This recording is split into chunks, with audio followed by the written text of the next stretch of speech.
Doctor BR Ambedkar Konaseema జిల్లా అమలాపురంలో లలిత jewellery showroom ప్రారంభోత్సవం ఘనంగా జరిగింది. అమలాపురం సినిమా రోడ్లో నూతనంగా ప్రారంభమైన లలిత జ్యువెలరీ షోరూంను మంత్రి విశ్వరూప్, ఎంపీ చింతా అనురాధ, ఎమ్మెల్సీ సూర్యనారాయణరావు పాల్గొన్నారు. 52వ బ్రాంచ్ ప్రారంభించడం సంతోషంగా ఉందని లలిత జ్యువెలరీ అధినేత ఎం కిరణ్ కుమార్ అన్నారు.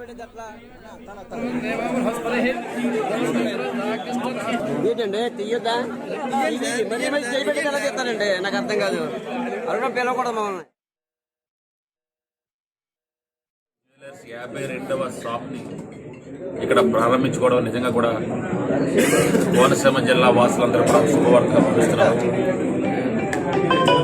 లలిత జ్యువెలర్స్ అన్నది వారి ఓనర్ కిరణ్ గారు టీవీ చూసే ప్రేక్షకులందరికీ కూడా సుపరిచితులే. ఆయన యాడ్లో ఆయన కాప్షన్ ప్రతి ఒక్కరికి కూడా సుపరిచితం. అమలాపురం పట్టణానికి వెన్నె తెచ్చే విధంగా ఈరోజు లలిత జ్యువెలర్స్ కూడా ఇక్కడ రావడం నిజంగా కూడా మా అదృష్టం.